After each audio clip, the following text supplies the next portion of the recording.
Hello everyone, welcome back to our channel little chef and mom. मस्त चमचमीत आणि चवदार अशी अंडा करीची रेसिपी आज मी केलेली आहे. भाताबरोबर, भाकरीबरोबर, चपातीबरोबर, कशाबरोबरही खायला ती एकदम टेस्टी लागते. फ्राय केलेले अंडे तर नुसते पण खायला खूप छान लागतात. अगदी साध्या सिंपल पदार्थांमध्ये बनवलेली ही अंडा करीची रेसिपी शेवटपर्यंत पहा आणि आवडली तर लाईक सुद्धा करून जा. अगदी कमी साहित्यामध्ये आपण ही केलेली रेसिपी आहे. तर इथे मी थोडेसे खडा मसाले घेतलेले आहेत. 2 मिरी, 2 लवंगा, 1 दालचिनी आणि लसूण, आलं, थोड्याशा फोडणीच्या 2 मिरच्या घेतलेल्या आहेत. थोडंसं बीट घेतलेलं आहे कलर ग्रेव्हीला छान येण्यासाठी आणि नॉर्मल आपलं कांदा, कोथिंबीर, टोमॅटो आणि सुकं खोबरं आणि खसखस मी ऑलरेडी भाजून ठेवलेली असती, त्यामुळे ती मी याच्यामध्ये घेतलेली नाही, पण मी रेसिपीमध्ये वापरलेली आहे. आता अंडे उकडून घ्यायचे. सगळ्यात पहिले छान असे गावरान अंडे आहेत हे, जे याला चव छान येते आणि वास कमी असतो. आता हे मी मधून कट करून तेलावरती आणि बटर दोन्ही मिक्स केलेलं आहे, त्यावरती फ्राय करायला टाकलेलं आहे. एक साइड छान मंद गॅसवरती गोल्डन ब्राऊन झाल्याच्या नंतर त्याला पलटी करून घ्यायचं. सध्या तेलामध्ये मी काहीच टाकलेलं नाही. आता वरतून मी याला लाल तिखट टाकते, म्हणजे एक साइड पूर्ण मंद गॅसवर होईपर्यंत जर आपण आधीच तिखट टाकलं ना तर तिखट जळतं पण आणि त्याचा ठसकाही खूप उठतो. थोडीशी हळद, मीठ आणि कोथिंबीर, बस एवढेच जिन्नस टाकलेले आहेत आणि आपण लगेच पॅन बंद करून साईडला ठेवून दिले आहेत हे अंडे. त्यावरती मी लसूण फ्राय करून घेतलेला आहे आणि खडा मसाला सुद्धा फ्राय करून घेतलेले आहे. थोडंसंच फ्राय करायच्या सगळ्या गोष्टी आणि लगेचच काढून घ्यायच्यात. कांदा पण मी अगदी थोडासा गुलाबी करून घेतलेला आहे, काढून घ्यायचा. आणि खोबरं सुद्धा थोडंसं भाजून घेतलेलं आहे. खोबरं एकखटीच मी किसून आणि थोडंसं शेकून ठेवलेलं असतं, पण आता रेसिपीमध्ये दाखवायचं म्हणून मी थोडंसं त्याला परतल्यासारखं केलेलं आहे.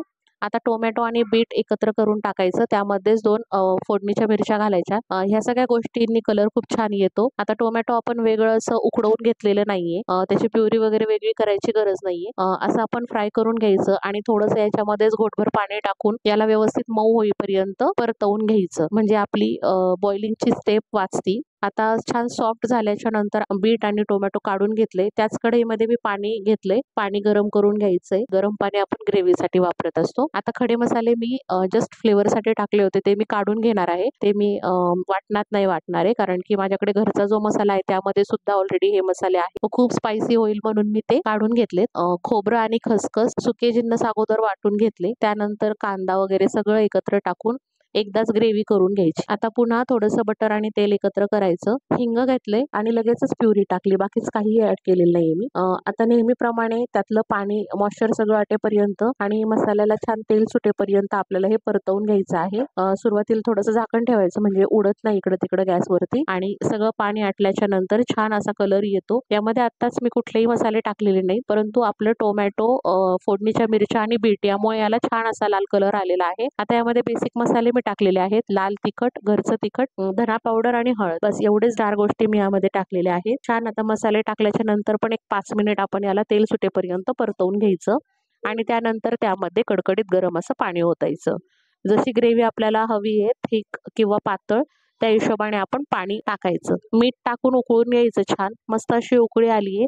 तेल आपण खूप कमी वापरलेलं आहे आणि बटर आहे एकत्र, त्यामुळे याला तर्री जास्त येणार नाही, पण कलर छान येतो. तर आता यामध्ये आपण सगळ्यात लास्टला करी आपली बऱ्यापैकी उकळल्याच्या नंतर अंडे टाकून द्यायचेत वरती. काही अंडे मी टाकलेले आहेत आणि काही अंडे तसेच मी वरतून खाण्यासाठी ठेवलेले आहेत.